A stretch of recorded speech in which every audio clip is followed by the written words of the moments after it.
Everyone had a partner, except Sydney. No one likes to sit next to a tattletale. Miss Mackle put her arm around him. Sydney needs to share a seat with someone. Who will that be?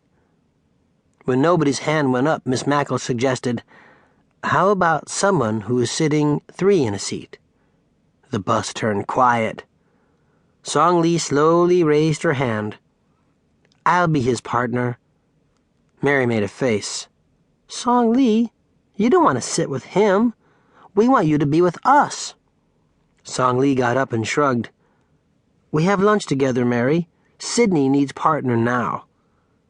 Miss Mackle patted Song Lee's shoulder. You're so kind. Song Lee smiled. Then she walked to the back of the bus with Sydney. They sat in the empty seat in front of us. I wondered if Harry was going to get his revenge in the bus. As we drove out of town, it didn't seem like it. Harry didn't say boo to Sydney. He was watching for Big Mac trucks. Harry loves to make the trucker honk his big horn. Since Harry was hogging the window, there wasn't much for me to do. I decided to lean forward and spy on Song Lee and Sydney. At first, they were just talking. Want to play a game, Sydney? Sure, Song Lee. I give you a tiny piece of paper, and you write down a wish. I write a wish, too. Then we crumple paper into a small ball and toss it up to the ceiling. If we can catch paper ball when it falls back down, the wish comes true. I watched Sydney and Song Lee write on the tiny yellow pads that Song Lee had packed in her bag. I wanted to write a wish, too. I would wish I could sit next to the window. Honk, Harry yelled. When he made his arm go up and down, he hit me in the head. Hey, sorry, pal. When Harry looked out the window again, I looked back at Sydney and Song Lee. They each had a tiny yellow ball of paper. We count to 3, Song Lee said. 1, 2, 3. Up went the bits of paper. Sydney's hit the ceiling. Song Lee's drifted up and out the top half of the bus window. Oh, no, Song Lee said, covering her face. I lit her. Sydney looked out the window. Then he looked around. Hey, where did mine go?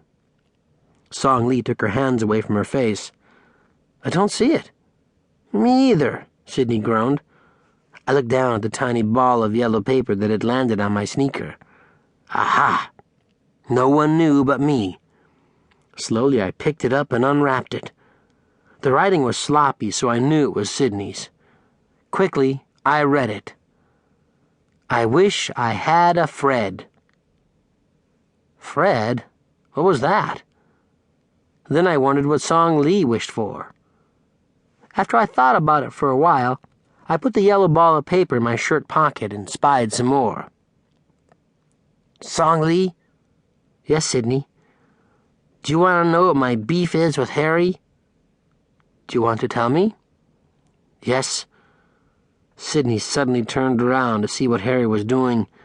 I acted like I was looking out the window, too. Honk, I said. Harry and I pulled our arms down together. When Sydney was convinced we were busy, he turned back, and I leaned forward again. Do you remember the horrible thing Harry did to me on the first day of 2nd grade?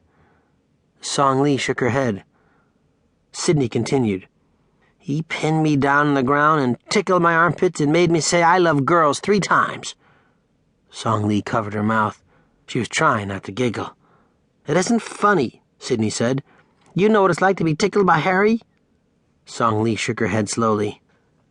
It's like getting knuckle noogies dug in your armpits, and you and Mary and Ida heard. That was the worst part. I forget, Song Lee said.